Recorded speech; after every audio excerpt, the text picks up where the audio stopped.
40க்கு 40 அவருடைய மனசை உறுத்துது, கண்ணை உறுத்துது. ஆனால் சிபிஐ மீது நம்பிக்கை இல்லாத காரணத்தினால்தான் அதற்கு தடை உத்தரவு வாங்கிய வீராதி வீரர் தான் இன்றைக்கு சிபிஐ வேண்டும் வேண்டும் என்று முழங்கிக் கொண்டிருக்கிறார்கள். பேரவைத் தலைவர் அவர்களே, கள்ளக்குறிச்சி சம்பவம் தொடர்பாக அன்றைய தினம் அவையிலிருந்து முக்கிய எதிர்க்கட்சியான அதிமுக தனது கருத்தை பதிவு செய்திருக்க வேண்டும். மாறாக தேவையற்ற பிரச்சனையை அவை கூடியதும் கிளப்பினார்கள். அவையினுடைய விதிமுறைப்படி கேள்வி நேரம் முடிந்ததற்கு பிறகுதான் மற்ற பணிகளை எடுத்துக்கொள்ள வேண்டும் என்ற விதிமுறை இருக்கிறது.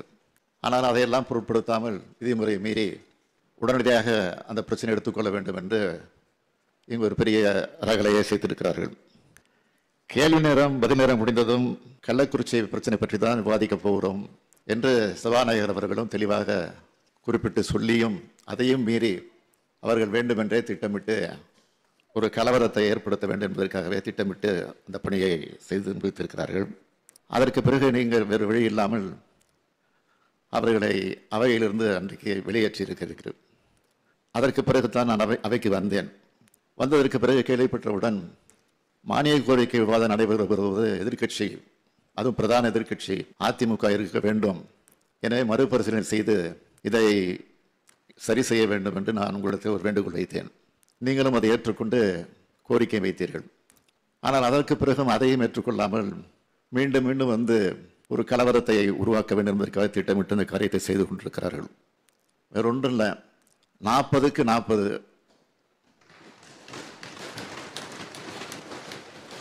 அது அவருடைய மனசை உறுத்துது, கண்ணை உறுத்துது. அதை மக்களிடத்திலிருந்து எப்படி மாற்றுவது என்பதற்காக திட்டமிட்டு இந்த காரியத்தை தொடர்ந்து செய்து கொண்டிருக்கிறார்கள்.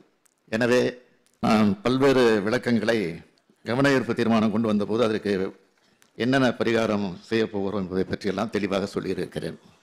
கள்ளக்குறிச்சி சம்பவத்துக்கான உண்மையான காரணத்தை அறிய நீதியரசர் கோகுல்தாஸ் ஆணையம் அமைக்கப்பட்டுள்ளது. சிபிசிஐடி வசம் இந்த வழக்கு ஒப்படைக்கப்பட்டுள்ளது. உள்துறை செயலாளரையும் டிஜிபியையும் உடனடியாக அங்கே சென்று அறிக்கையை தர சொல்லியிருக்கிறேன். குற்றவாளிகளில் 20க்கும் மேற்பட்டோர் கைது செய்யப்பட்டிருக்கிறார்கள். இன்னும் சிலர் தேடப்பட்டு வருகிறார்கள். கள்ளச்சாராயம் விஷசாராயம் ஒழிப்பு நடவடிக்கை தொடர்கிறது. இறந்தோர் குடும்பத்திற்கு 10 லட்சம் ரூபாய் தரப்பட்டு பாதிக்கப்பட்டோர் குடும்பத்திற்கும் இழப்பீடு வழங்கப்பட்டுள்ளது. பெற்றோரை இழந்த பிள்ளைகள் கல்வி வாழ்க்கை பொறுப்பை அரசு ஏற்றுக்கொண்டிருக்கிறது. மாவட்ட ஆட்சியர் மாற்றப்பட்டுள்ளார். மாவட்ட எஸ்பி உள்ளிட்ட காவல்துறை அதிகாரிகள் பணியிடை நீக்கம் செய்யப்பட்டிருக்கிறார்கள். மதுவிலக்கை கவனித்து வந்த ஏடிஜிபி கட்டாய காத்திருப்பில் வைக்கப்பட்டுள்ளார். இப்படிப்பட்ட நடவடிக்கைகள் 24 மணி நேரத்தில் இந்த அரசு எடுத்திருக்கிறது என்பது உங்களுக்கெல்லாம் நன்றாக தெரியும். இதற்கிடையில் நேற்றைய தினம் கூட ஆர்ப்பாட்டம் எல்லாம் கூட செய்திருக்கு. ஆர்ப்பாட்டம் என்பது அது நியாயம்தான், அது எல்லாருக்கும் விதிமுறையில் இடம் இருக்கிறது. அது ஜனநாயகத்தில் இருக்கக்கூடிய உரிமை. அது யாரோடலாம் ஆர்ப்பாட்டம் செய்யலாம். அது நியாயமான முறை ஆர்ப்பாட்டமாக இருந்தால் அது அரசு அதற்கு அனுமதி தருகிறது.